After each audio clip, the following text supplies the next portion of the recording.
오늘은 송년 주일입니다. 우리의 소망은 언제나 하나님이십니다 라고 하는 말씀을 전해드리겠습니다. 오늘 본문의 말씀을 이해하려면 그 역사적 배경을 먼저 아는 것이 중요합니다. 이런 말씀입니다. 성전에서 찬양대를 지도하던 고라자손 중 한 사람이 다윗이 지어준 시에 따라 요단강 건너 동쪽에 있는 헤르몬의 미살의 작은 산 언덕에서 불렀던 노래입니다. 다윗의 아들 압살롬이 아버지의 왕권을 찬탈하려고 했을 때 그의 신하들은 황급히 다윗 왕을 모시고 예루살렘을 떠나게 되었는데, 그때 성전에서 하나님을 찬양하던 일을 맡았던 고라의 자손들이 왕의 일행을 따라 헤르몬의 미살산으로 피난하게 되었던 것입니다. 잠시 그곳에 머무르다가 돌아올 줄 알았는데 오랜 동안을 그곳에서 지체하게 되었습니다. 그것은 반란자인 아들 압살롬이 죽었지만 반란군의 기세가 여전히 등등해서 예루살렘에 돌아올 수 없었기 때문에 그랬던 것입니다. 그러니 차츰 예루살렘이 그리워지고 무엇보다도 성일, 곧 그들이 하나님께 예배했던 안식일이 되면 성전에서 예배하던 생각이 나서 견딜 수가 없었던 것입니다. 이런 배경으로 시편 42편과 43편의 말씀이 기록된 것입니다. 특별히 이 말씀 가운데 보면 소망에 대한 말씀이 나오는데, 너는 하나님께 소망을 두라. 11절. 그들의 간절한 소망은 오직 하나님이셨다는 것을 우리가 알 수 있고, 또 하나님께 소망을 둔 사람은 어떻게 세상을 살아가는가를 우리에게 말씀을 하고 있습니다. 첫째는 하나님께 소망을 두고 살아가는 사람은 예배를 가장 소중히 여기는 것입니다. 오늘 1절부터 5절까지의 말씀을 볼 것 같으면 다윗과 그의 일행, 특별히 고라의 자손들은 그 어려운 상황에서도 그들은 안식일에 행해졌던 예배를 그리워하고 있는 것입니다. 피난 생활 중에 가장 안타까웠던 것은 마음대로 예배하는 날이 다가와도 하나님께 나가서 예배하지 못하는 그것이 가장 안타까운 마음이었다라고 하는 것을 알 수 있습니다. 그래서 일명 시편 42편과 43편의 말씀을 예배드리지 못함에 대한 탄식시이다, 이렇게 사람들은 말하고 있는 것입니다. 사랑하는 주 안의 성도 여러분, 저와 여러분은 매주일 자유스러운 분위기에서 하나님께 나아와 예배할 수 있는 이것이 얼마나 큰 복인지를 깨닫고 감사하시기를 바랍니다. 우리가 하나님께 나아와서 예배를 통하여 기도하고 찬송을 드리고 말씀을 듣고 그리고 내 삶을 하나님께 드릴 수 있는 이것은 주께서 우리에게 베풀어 주신 놀라운 은총인 것입니다. 오늘 말씀에 보면 예배를 소중히 여기는 사람은 한마디로 예배를 사모하고 있다. 예배를 소중히 여기는 사람은 예배를 얼마만큼 사모하는가를 우리에게 말씀을 하고 있는데, 1절, 2절에 보면 사슴이 시냇물을 찾기에 갈급함과 같은 그런 갈망함을 가지고 예배를 사모한다라고 말씀을 하고 있고, 그리고 2절에도 보면 내 영혼이 하나님 곧 살아계신 하나님을 갈망하나니 자기의 영혼이 살아계신 하나님을 갈망한다. 이 말은 예배를 갈망하고 있다라고 하는 말씀입니다. 그러므로 사랑하는 성도 여러분, 저와 여러분도 예배를 갈망함으로 이 자리에 나와야 될 줄로 믿으시기를 바랍니다. 목마른 사슴이 시냇물을 찾아 갈급함과 같은 그런 심정을 가지고 우리가 하나님께 나와 예배할 때 우리 하나님께서 우리 예배를 받으시고 우리에게 예비된 은혜와 복을 내려주시는 것입니다. 그러면 예배를 받으신 우리 하나님은 어떤 하나님으로 기록되어 있을까요?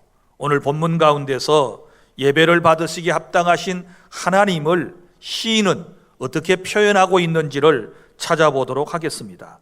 먼저 2절에서는 살아계시는 하나님 이렇게 말하고 있습니다. 우리 하나님은 살아계십니다. 지금도 살아계신 하나님께서 우리의 예배를 받으시기 위하여 이 자리에 임재해 계심을 믿으시기를 바랍니다. 그리고 우리 하나님은 어떤 하나님이실까요? 5절과 11절 말씀에 우리를 도우시는 하나님이시라고 말씀을 하고 있습니다. 나를 도와주시는 분이 누구이십니까? 내 인생을, 우리의 가정을, 우리의 교회를 도와주시는 분은 하나님이시고 그 하나님께서는 마땅히 오늘도 저와 여러분을 통하여 예배를 받으시기에 합당하심을 믿으시기를 바랍니다. 그리고 또한 우리 하나님이 어떤 하나님이라고 말씀을 합니까? 8절에 보면 생명의 하나님 이렇게 말씀을 하고 있습니다. 생명의 하나님이라고 하는 말씀은 생명이시며 내 생명의 주인이 되신다라고 하는 것을 말씀을 하고 있는 것이지요. 여러분, 내 생명의 주인은 하나님이십니다. 하나님이 나를 창조하셨고 하나님이 나를 살게 하시고 하나님께서 내 생명을 주장하시기 때문에 생명의 하나님 이렇게 말하고 있습니다. 그리고 또한 9절에 보면 우리 하나님이 어떤 하나님이라고 소개되고 있는가요? 반석이신 하나님 이렇게 말씀을 하고 있는데 이 반석이신 하나님이라고 하는 뜻은 하나님의 보호하심과 그리고 하나님 안에 있는 우리의 안전함에 대하여 강조하고 있는 말씀입니다. 그러므로 우리가 이 하나님을 예배할 때에는 목숨을 내걸고 영과 진리로 하나님을 예배하는, 사모하는 그런 마음을 반드시 가져야 진정한 예배가 될 수 있는 줄 믿으시기를 바랍니다. 어제 오늘 눈이 참 많이 내렸습니다. 목포지방에 이처럼 많은 눈이 내린 것은 그렇게 흔한 일이 아닙니다. 그리고 오늘 아침에 온도를 보니까 영하 8도까지 내려갔습니다. 굉장히 눈도 많이 왔고 추운 날씨입니다.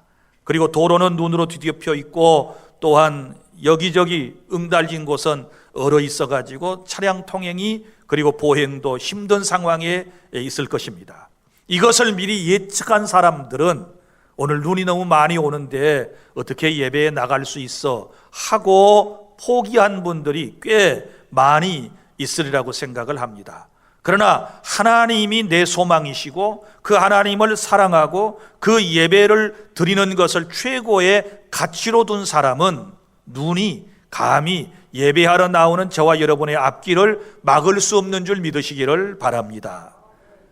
또한 어떤 사람은 비가 오면 또 예배에 못 나오는 분들이 있습니다. 요즘은 코로나 두려워서 예배에 나오지 못한 분들이 많이 있는 것을 우리는 잘 알고 있습니다. 사랑하는 성도 여러분, 정말 예배를 할 수 있는 것이 얼마나 큰 복인가를 알고 있다면, 오늘 이 본문 말씀을 이해한다면 우리는 어떤 상황에서도 어떤 환경이라도 극복하고 하나님 앞에 나와서 예배할 때에 예배하는 사람을 찾으시는 하나님께서 기뻐 우리 예배를 받으시고 오늘 또 예비되신 놀라운 은혜와 복을 저와 여러분에게 쏟아부어 주심을 저는 믿습니다. 그리고 여러분, 우리가 고난의 때일수록 예배를 통하여 회복하려고 하는 이런 마음의 자세가 우리에게 있어야 하는 것이지요. 여러분이 잘 아시는 욥기서 1장과 2장의 말씀을 보십시오. 하나님을 신실히 섬겼던 욥이라고 하는 사람이 엄청난 고통을 받지 않습니까? 그러나 그는 그런 상황을 어떻게 돌파해 나갑니까? 예배를 통하여 모든 어려운 상황을 돌파해 나가는 것을 우리에게 보여주고 있지 않습니까? 사랑하는 성도 여러분, 환경이 좋지 않을 때일수록, 그리고 내 상황이 힘들 때일수록 여러분들은 예배로 돌파하여 하나님을 만나고 그 하나님의 도우심을 통하여 험한 세상을 헤쳐나가는 그런 은혜가 여러분 모두에게 넘칠 수 있기를 바랍니다. 어떤 분의 간증집을 읽어보니 이런 이야기가 있었습니다. 몽골에서 있었던 이야기입니다. 하나님을 신실하게 믿던 한 소녀가 주일 예배 몇 시간 전에 자신이 애지중지 기르던 소를 잃어버리게 되었습니다. 이 소녀는 소를 찾기 위해서 이리 뛰어다니고 저리 뛰어다니게 되었습니다. 그런데 소녀가 예배 시간이 다 되었을 때 그는 고민에 빠지게 되었습니다. 예배를 드리러 갈 것인가, 아니면 소를 계속 찾아야 할 것인가? 여러분 같으면 어떻게 하시겠습니까? 그런데 이 소녀는 예배를 선택했습니다. 소 찾는 것을 그만두고 예배의 자리에 나왔습니다. 그리고 목사님은 그 사실을 알았습니다. 이 딱한 사정을 알게 된 목사님의 기도는 얼마나 간절했을까요? 소 찾는 것을 포기하고 예배의 자리에 나온 그 자매를 목사님은 진실로 축복하며 기도했을 것입니다. 그리고 예배를 온전히 하나님께 드렸습니다. 그런데 예배를 마치고 나오는데 예배당 주변에서 소 우는 울음소리가 들렸습니다. 나가서 보니 소녀가 그처럼 찾던 자신의 소가 예배당 가까이에 있는 것이었습니다. 그래서 그 소녀는 소를 찾게 된 것입니다. 사랑하는 성도 여러분, 소를 포기하고 예배를 선택하게 되었을 때 우리 하나님께서는 소도 찾고 예배도 하나님께 드릴 수 있는 놀라운 복을 주신 줄로 믿으시기를 바랍니다. 그런데 만약에 이 소녀가 예배를 선택하지 않고 소를 선택했다면 어찌 되겠습니까? 소는 찾았을는지 모르지만 예배는 하나님께 드리지 못하게 되었으므로 우리 하나님의 마음을 서운케 했을 것 아니겠습니까?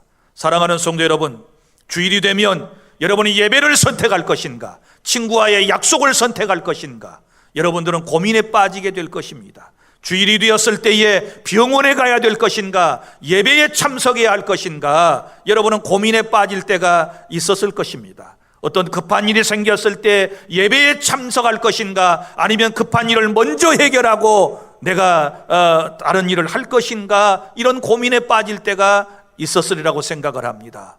사랑하는 주 안의 성도 여러분, 예배의 가치를 아는 사람은, 더 올라가서 하나님이 어떤 분이신가를 아는 사람은 예배에 목숨을 내걸게 된 줄로 믿으시기를 바랍니다.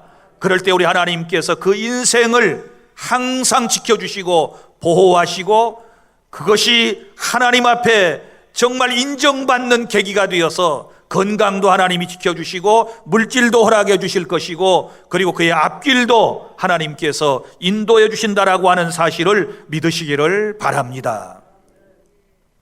둘째로 6절부터 11절까지 말씀은 하나님께 소망을 둔 사람은 낙심과 불안을 극복해 내는 것입니다.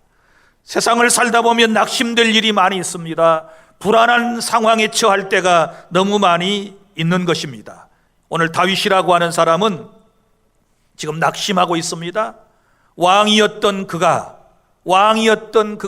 지금 아들 압살롬이 반란을 일으켜가지고 쫓겨다니는 신세, 지금 피난가 있는 상황이 아니겠습니까? 얼마나 마음이 낙심이 될까요? 아들과 대항하여 싸우지도 못하고 아들의 칼날을 피하는 그는 낙심이 되었을 겁니다. 자식을 얼마나 기대했을까요? 압살롬이라고 하는 아들을 너무너무 기대했는데 이 아들이 자신의 왕권을 찬탈하기 위하여 자기의 다윗 왕의 신하들을 꼬드겨 가지고 반란을 일으켜서 자기를 죽이려고 했을 때 너무 낙심이 되었어요. 그리고 또 쫓겨다니는 신세, 피난을 지금 하고 있기 때문에 얼마나 마음이 불안했을까요? 사랑하는 성도 여러분, 다윗은 이런 상황에서 무언가를 깨닫습니다. 진정으로 자기 마음에 낙심과 불안을 가져다 주는 것은 아들의 칼날도 아니요 신하들의 반역도 아니라 자기 자신이 하나님을 신뢰하는 믿음이 부족했기 때문이다 라고 하는 것을 인지하고 하나님께 고백하고 있는 것입니다. 어떤 상황이랄지라도 하나님을 전적으로 신뢰하는 믿음을 가졌다면 그는 낙심하지 않을 것입니다. 그는 불안해하지 않을 것입니다. 아들의 칼날을 반란군의 세력을 두려워하지 않을 것입니다. 그러나 하나님을 신뢰하는 그 믿음이 약해져 있었기 때문에 그는 지금 불안해하고 낙심하고 절망하는 이런 상황을 경험하고 있다는 것을 시를 통하여 그는 하나님께 지금 고백하고 있는 것입니다. 사랑하는 성도 여러분, 그럼 우리 낙심될 때 어떻게 해야 될까? 여기 6절 말씀해 보세요. 내 하나님이여 내 영혼이 내 속에서 낙심이 되므로 내가 요단 땅과 헤르몬과 미살산에서 주를 기억하나이다. 자, 낙심 중에 그는 지금 주님을 기억하고 있다. 이 말은 무슨 말일까요? 과거에 하나님께서 자기 자신에게 베풀어 주셨던 놀라운 은혜들, 하나님의 은혜 가운데 자유롭게 1절부터 5절에 보면 예루살렘 성전에 올라가서 사람들과 함께 예배하고 주님을 경배했던 그것들을 기억하면서 지금 마음의 안타까움을 표현하고 있는 것입니다. 그리고 보세요. 재난으로 인해서 자기 자신의 처지를 7절에 생각하고 있지 않습니까? 주의 폭포 소리를 들으며 고통을 허락하신 분이 하나님이심을 그는 깨닫고 있습니다. 그래서 주의 폭포 소리에 깊은 바다가 서로 부르며 주의 모든 파도와 물결이 나를 휩쓸었나이다. 그러니까 이 고난을 어떤 환경적인 것 이런 것에다 두는 것이 아니고 이것은 하나님께로부터 온 것이다. 그러면서 자기 자신과 하나님과의 관계를 생각하며 자기 자신을 지금 성찰하고 하나님 앞에 한 걸음 한 걸음 더 가까이 나아가려고 하는 그런 마음씨를 가지고 있는 것을 볼 수 있습니다. 그러면서 8절에 보면 결코 어려움 속에서도 자기 자신을 포기하지 않는 소망을 갖는 신앙을 가지고 있다는 것을 우리에게 말하고 있는 것입니다. 사랑하는 성도 여러분, 현재 우리의 상황은 결코 그렇게 녹록하지 않습니다. 모두가 다 어려운 지금 코로나19 시대를 우리가 2년 동안 살아오고 있습니다. 그러나 그럼에도 불구하고 우리에게 소망이 있는 것은 바로 하나님께서 우리의 소망이 되심을 믿으시기를 바랍니다. 소망이 있는 사람은 어떤 상황에서도 결코 자신의 삶을 포기하지 아니하고 이제 그 어려움을 극복해 나아가게 되는 것입니다. 이제 여러분들에게 두 가지를 말씀을 드리려고 합니다. 인생의 삶 가운데서 낙심과 불안을 극복하는 비결이 무엇이냐? 오늘 다윗이 우리에게 시를 통하여 자기 경험을 말해주고 있는데 두 가지를 말하고 있습니다. 먼저 첫째는 9절에 보면 인자하시며 생명의 주인이신 하나님께 기도하고 있다라고 하는 말씀입니다. 자, 8절 9절 다 함께 시작. 낮에는 여호와께서 그의 인자하심을 베푸시고 밤에는 그의 찬송이 내게 있어 생명의 하나님께 기도하리로다. 내 반석이신 하나님께 말하기를 어찌하여 나를 잊으셨나이까? 내가 어찌하여 원수의 압제로 말미암아 슬프게 다니니까 하리로다. 10절 내 뼈를 찌르는 칼같이 내 대적이 나를 비방하여 늘 내게 말하기를 내 하나님이 어디 있느냐 하도다. 아멘. 이런 상황 속에서 다윗이 지금 하는 일은 무엇입니까? 그것은 바로 기도하는 일인 것입니다. 사랑하는 성도 여러분, 세상을 살다가 낙심될 일이 생겼습니까? 마음이 불안합니까? 걱정 근심이 있습니까? 여러분, 신앙의 ABC는 기도밖에 없습니다. 믿습니까? 상황을 극복하는 것은 기도밖에 없는 것입니다. 그래서 여러분, 이제 기도로 한 해를 잘 마무리하시고 또 새로운 해도 우리가 기도하며 한 해를 시작해야 될 줄로 믿으시기를 바랍니다. 낙심과 불안을 극복하는 첫 번째 방법은 곧 기도이다라고 하는 것 꼭 여러분의 마음속에 깊이 새겨주시기를 바랍니다. 여러분, 성경에 보면 그런 사람들이 얼마나 많이 있는지 모릅니다. 낙심과 절망 가운데서 기도해서 승리했던 위대한 인물들, 특별히 사도행전 16장에 보면 바울과 실라가 저 빌립보라고 하는 성에 가서 복음을 전하다가 복음을 박해하는 사람들에게 붙잡혀서 많이 얻어맞은 후에 피투성이가 되었습니다. 그리고 설상가상으로 온몸에 착고까지 채워진 상황에 지하 감옥에 갇히는 신세가 되었지 않았습니까? 이러한 상황에서 누구든지 절망과 좌절을 할 수밖에 없었겠지만은, 그러나 바울과 실라는 결코 그곳에서도 절망하지 않고 밤중쯤 되어 하나님께 기도하고 찬송을 했다고 했습니다. 할렐루야. 기도하고 찬송했더니 하나님께서 그 기도 소리와 그들의 찬송 소리를 들으셨습니다. 그 고통 가운데서 감옥에서 창살 밖으로 울려 퍼지는 그 기도 소리와 찬송 소리를 들으신 하나님께서 어떻게 응답하셨습니까? 여러분, 지진이 일어나게 해서 땅을 움직였습니다. 그리고는 옥문이 열렸습니다. 그리고 하나님의 능력을 통하여 착고가 풀어지게 되었고 그들은 유유히 감옥 밖으로 나아올 수가 있었던 것입니다. 할렐루야. 이것이 바로 기도의 위력이고 찬송의 위력이라고 하는 사실을 믿으시기를 바랍니다. 힘들고 어려우면 기도하시면 돼요. 믿습니까? 하나님께 간구하면 우리 하나님께서 응답해 주실 줄 믿으시기를 바랍니다. 한 해 동안도 우리 한번 점검해 봅시다. 그동안 우리의 기도 생활 어땠습니까? 말로는 항상 상황이 다 좋지 않다 그러고 늘 소리를 들어보면 죽는 소리뿐이었는데 기도 소리는 얼마나 들려졌습니까? 이것도 짜증내고 저것도 불평하고 그것도 못마땅하고 다 이런 소리는 수도 없이 쏟아내었는데 우리가 하나님 앞에 기도는 얼마나 쏟아냈습니까? 한번 반성해 보시기를 바랍니다. 기도하면 낙심과 불안을 극복해낼 수 있는 줄 믿으시기를 바랍니다. 그리고 또 하나, 낙심과 불안을 극복하는 비결은 찬송인 줄로 믿으시기를 바랍니다. 오늘 여기 11절 말씀 다 함께 시작. 내 영혼아, 내가 어찌하여 낙심하며 어찌하여 내 속에서 불안해하는가? 너는 하나님께 소망을 두라. 나는 그가 나타나 도우심으로 말미암아 내 하나님을 여전히 찬송하리로다. 할렐루야. 여기 소망의 하나님, 그 하나님께 기도하면 나타나 도우시고, 나타나 도우신 그 하나님께 나는 여전히 찬송을 부를 것이다, 이렇게 고백을 하고 있는 것입니다. 사랑하는 성도 여러분, 찬양하면 기적이 나타납니다.